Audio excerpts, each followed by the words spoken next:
Hi, I'm Adam Porter and this is my top 100 all-killer, all-filler board games. We're talking about games that are very simple to play, with short durations and portable packages, and this is the top 10! The top 10 filler games, in my view, my favourites of all time. So hopefully you followed the 90 that have been preceding over the 9 different videos that I've made so far. It's quite a relief to be getting to the end, to be honest. It's been quite a lot of work. Okay, so at number 10, we've got a roll and write game. This is Welcome To from Blue Cocker Games. This is, in some ways, it's a bit more of a, I feel like it's slightly more complicated than some of the roll and write games. Maybe that's not fair. It's more complicated than Quicks and Quinto and things like that. I suppose it's no more complicated than Ganz Schön Clever that we've talked about before. But here it's got a real estate sort of theme, and you're turning over cards. And the nice thing in this is that you turn over these 3 cards, but the card backs that are left on the top of the decks, they have a symbol on them. And so when you take the card, you take the number and you write it onto your sheet, you also get to use the ability that's showing on the back of the card that you've just revealed. Similar to Point Salad, and how that uses the back of the cards as sort of set collection bonuses, as well as the vegetables. Point Salad was ages ago though. We've forgotten about that, haven't we? We're looking at Welcome To. And in Welcome To, you're trying to fill out numerical sequences. You've got to place the numbers from left to right in increasing order. You can have, you don't have to be, the 2 doesn't have to follow the 1 or whatever. You can jump ahead, but you've got to make sure that you leave enough space that you can, you're not going to run out of space so that you can't then put any numbers at the end, right? So you're trying to get the numbers in rough numerical order.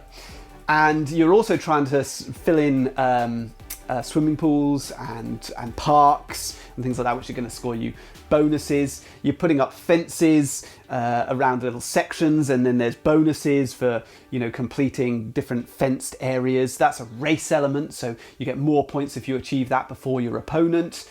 And then there's some things which have a kind of majority thing. If you've done more of it than your opponent, you're going to get more points.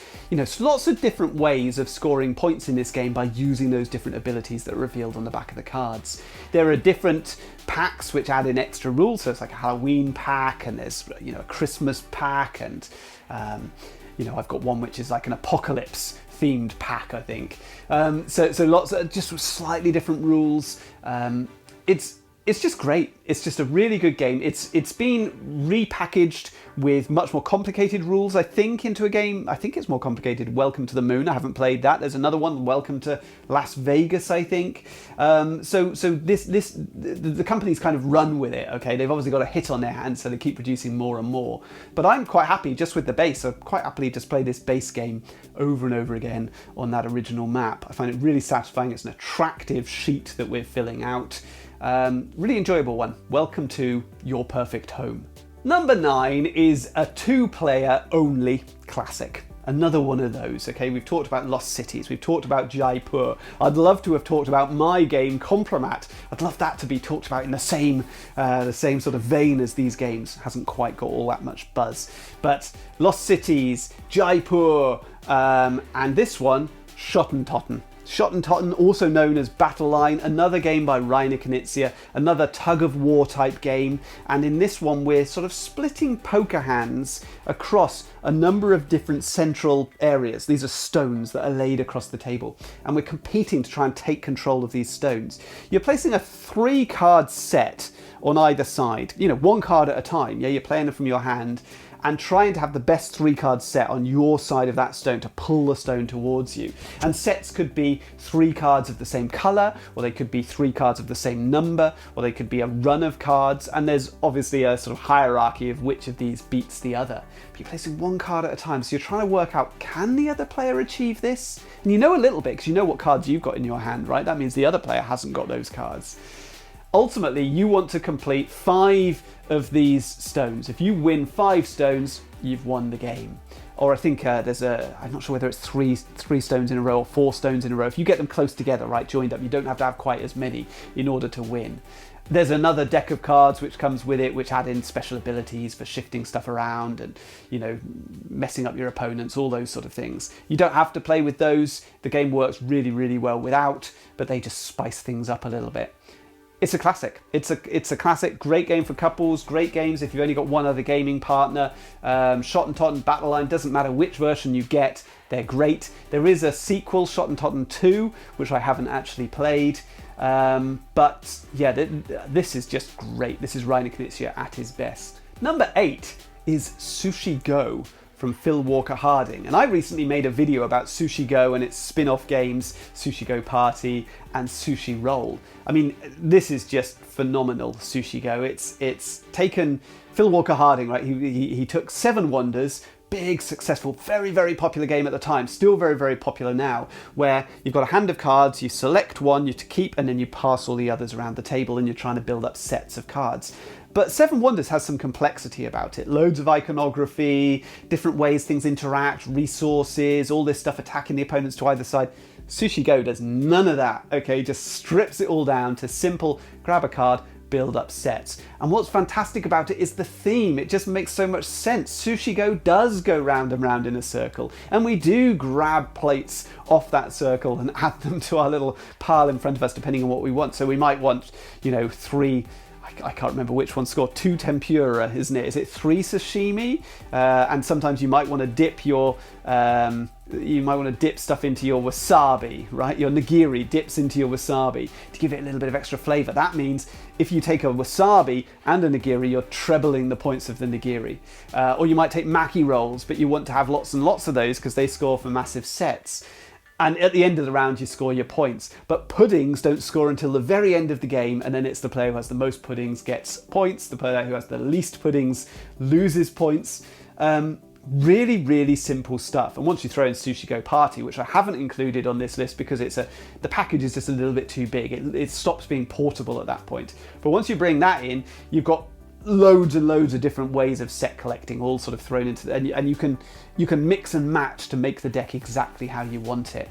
Great little game, Sushi Go. Zock Verlag has their version in German, which is my favourite version because I love the grotesque artwork in it. But then you've got the Game Right edition, which everybody knows. I've also got a copy of the original, which Phil Walker Harding self-published himself. I love it, absolute classic. It's gone into my Hall of Fame, Game Design Hall of Fame videos. That was one of the first entries into that Hall of Fame. Number 7 is by Bez, a friend of mine, and this used to be called In a Bind, Bez's first edition.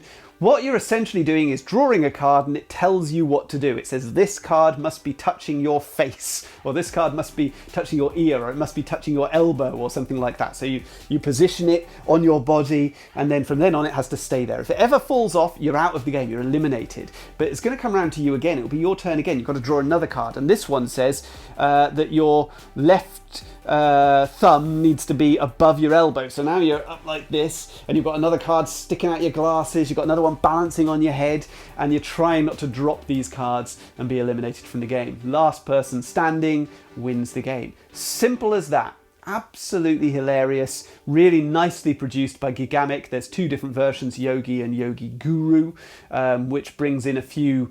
Yogi Guru adds in some sort of stuff. The first game you do it all above the table, right? Yogi Guru adds a little bit more that goes on sort of below the table, I suppose. And it's just a silly game. It's funny with kids, but it's also funny if if you're with your mates and having a drink or whatever. It can be that sort of game, like a late evening having a laugh sort of game, or it can just be something you play with a bunch of quite young children, and everybody will be having a blast with it.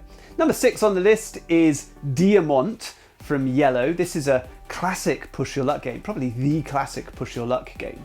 So here we are turning over cards which represent different areas in a dungeon, and each card will have a number of gems on it. And so we place those gems onto the card, and then we distribute them among the players, but we distribute them evenly, right? So any which you can't distribute, because it's an odd number or whatever, they stay on the card. So the dungeon will so everyone's got their diamonds in front of them that they've collected, but the dungeon will gradually amass more and more diamonds and or gems. And at the end, once we've done that, then we've distributed them, then every player simultaneously reveals whether they're staying in the dungeon or whether they're leaving. And if they leave, then they're locking all their diamonds and gems away, right? They're keeping them. They're safe if they leave. And they'll also take any gems that are left in the dungeon at the moment. They'll clear them out as they leave, but only if they're the only person to leave. If multiple people leave, then they're not. They're going to share those diamonds between those players, so you'll get less. However, if you stay in the dungeon and everybody else is gone, then when you turn over a new card, you're going to be getting all those gems, aren't you? Because they're not going to be distributed amongst everybody else. They're just going to be given to you. So if you can hold your nerve and stay in there longer and longer, you're going to get more and more stuff. So where does the danger come from? The danger is that when you draw a card from the deck, it might have a hazard on it. There's different types of hazards in the deck. If you see a hazard once, let's say you see a snake or a boulder, if you see it once, no big deal. But if it comes out that deck a second time, you see a second boulder or a second snake or a second pit or whatever it is, then you lose everything. Okay, you don't get to keep any of the stuff that you've amassed. You're just out of the round, you've lost it all. So there's that idea of how long can I hold my nerve to gather more and more and more stuff. And obviously, if you fall behind in the early rounds, in the later rounds, you're going to be incentivized to stay in against all the odds, because that's the only way you can possibly win. And so it gets more and more exciting, more and more tense as you play. It plays with quite a nice big number of players, but it also works pretty well with as low as 3 players.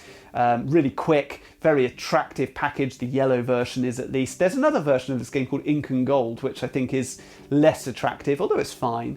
But the Diamant version is fantastic. Real classic, Diamant. Number 5 is another classic from Reiner Knizia, a card game, an auction game called High Society.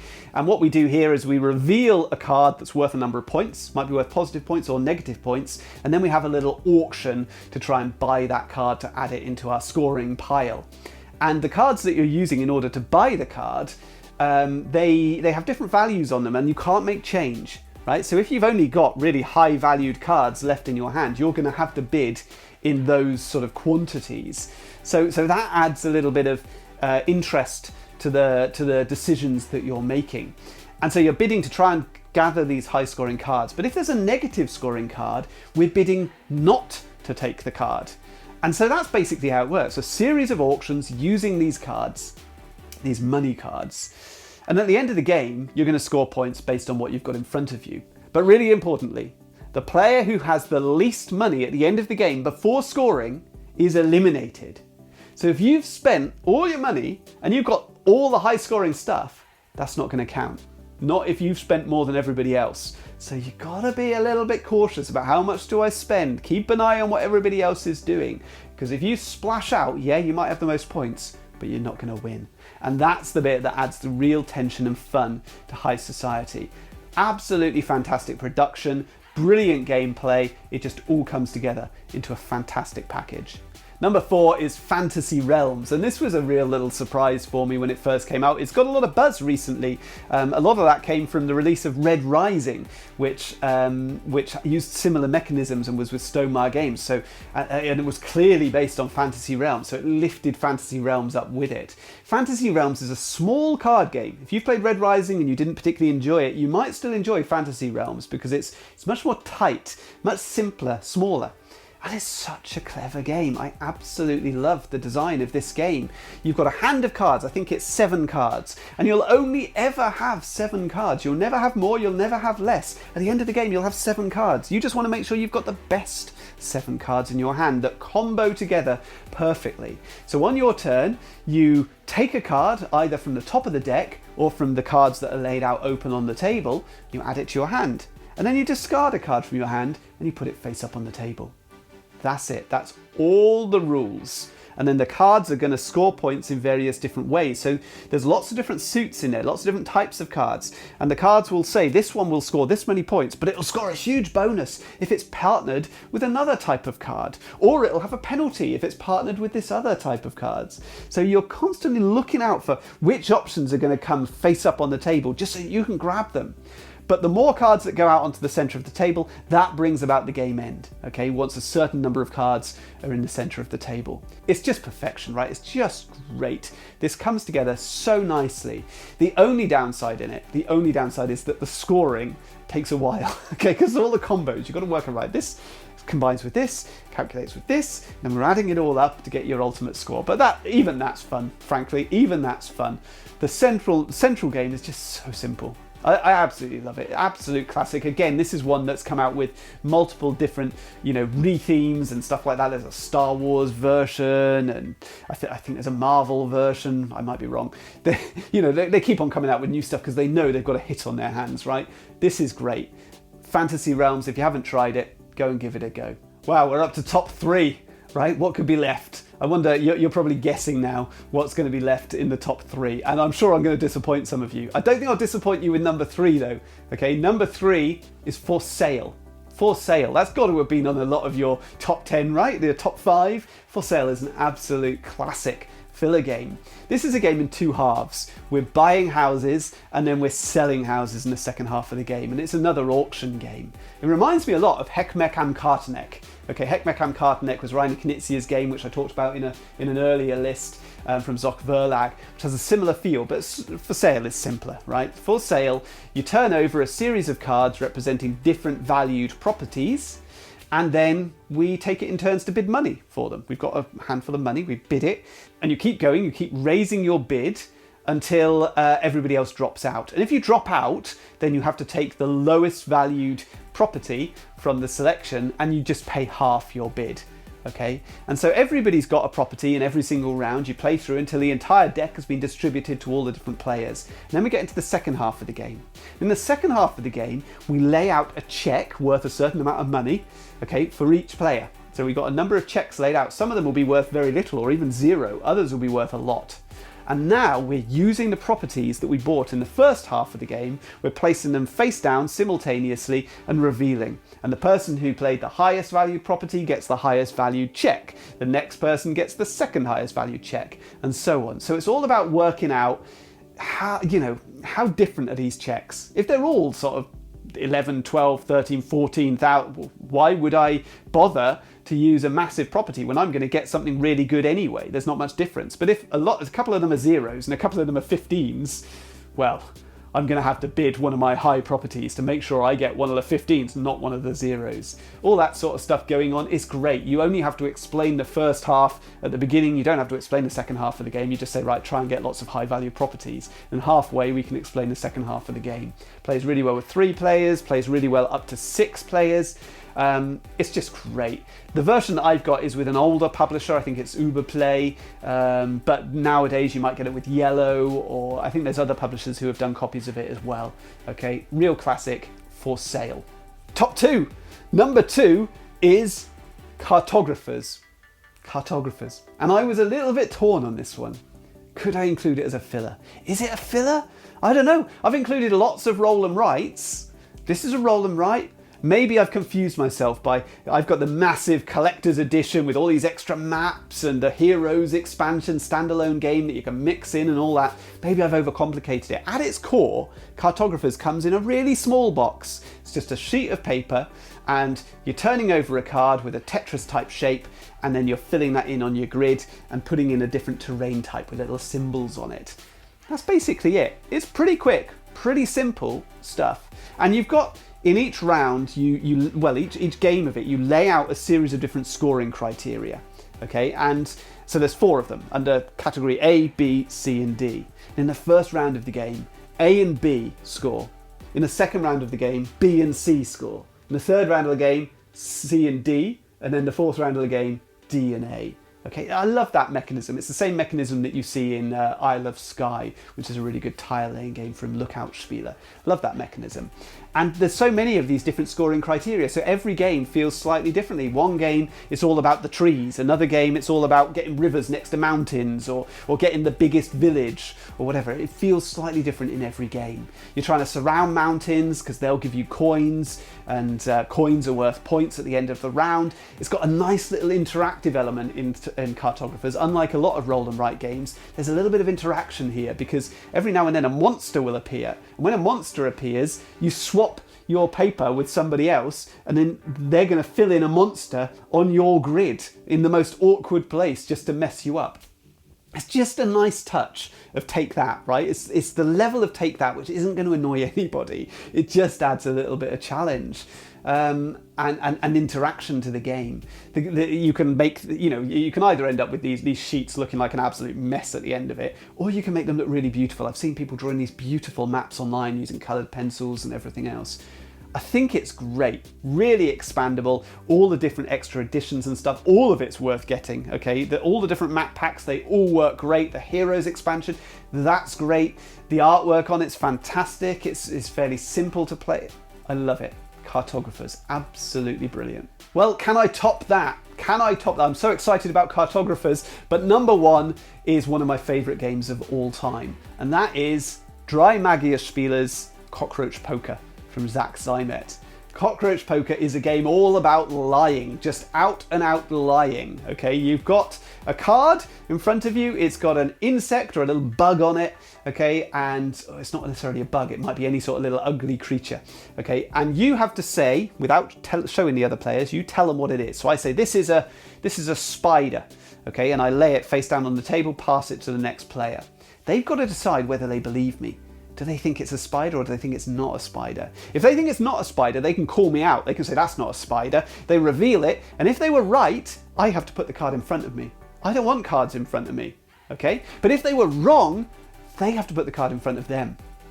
Okay? And if you get a certain number of matching creatures in front of you, you're eliminated from the game, you lose. And then everybody stops. There's one loser. No winners in this game, just one loser at the end of it. Alternatively, the player to your left might think, oh, do you know what? I can't tell. I don't know what Adam's playing at. I'm not going to make the judgment.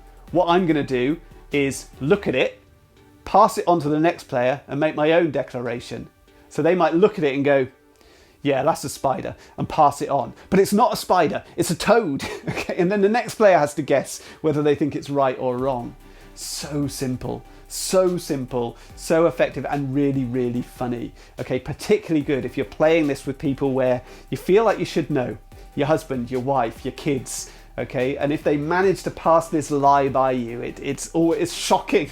They manage, what? If you're able to lie to me like this, what else are you lying to me about? I find it hilarious. I love the production of it, right? I love the Drei Magierspieler Ugly Bug range. They all look fantastic. This one is very different to most of the other games. It's called Cockroach Poker, but it's very different to Grasshopper Poker by the same designer. Totally different style of game, but they look similar, and they've got the same sort of artwork. They've got the same designer. This is Zach Zymet, who I've talked about previously as being a designer I really, really admire.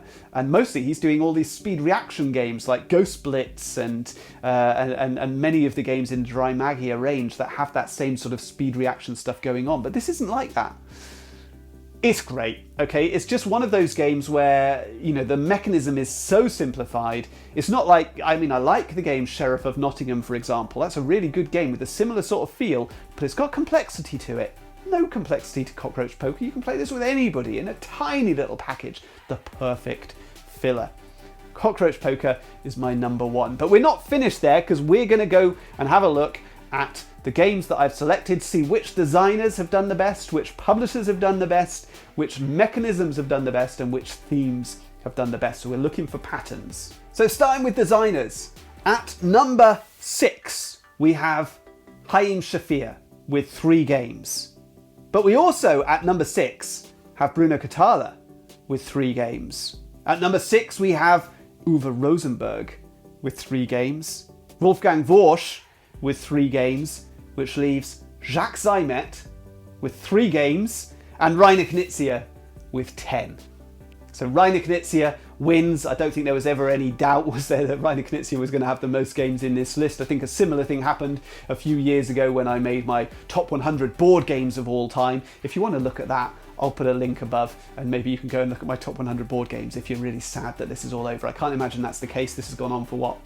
Probably near enough 4 hours if you watched all of these. But there is another top 100, and Rainer Knizia does pretty well in that one too. For publishers, we've got a tie for 7th place, and that's with AEG and Helvetique with 4 games apiece. We've then got NSV with 5 games. Yellow has 6 games on the list. Schmidt-Spieler has 7 games. So who's in the lead? Who's won? Has Zock Verlag done it? Have they beaten Amigo Spieler? No. Zock Verlag has 11 games on the list and Amigo Spieler has 12.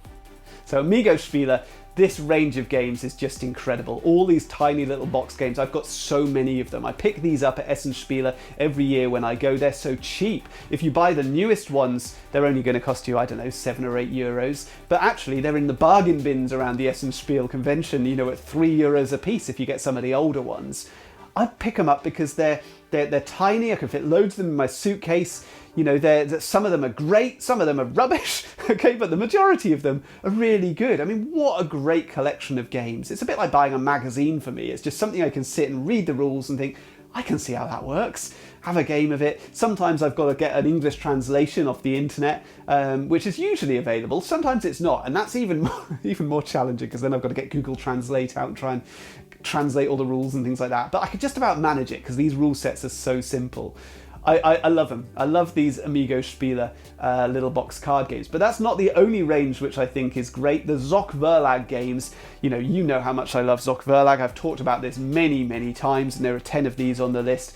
We got the tiny little boxes, we got slightly bigger boxes again, and actually there's some even bigger boxed filler games which I've left off the list because they've kind of ceased being portable. So for example, Hick Hack in Gackelwhack would have scored very high on my list if I'd included it, but the box is just a little bit too big to fulfill my portable games list. So Schmidt-Spieler, they've got that fantastic range. I've talked to you about Vampire Queen and Voodoo Prince and Skull King. That's a lovely little range, but also all those dry Magia games, those ugly bug games. I've mentioned them lots of times, although only a couple of them made onto the list, largely because they're all so similar. A lot of them are these speed reaction things that are very similar to each other.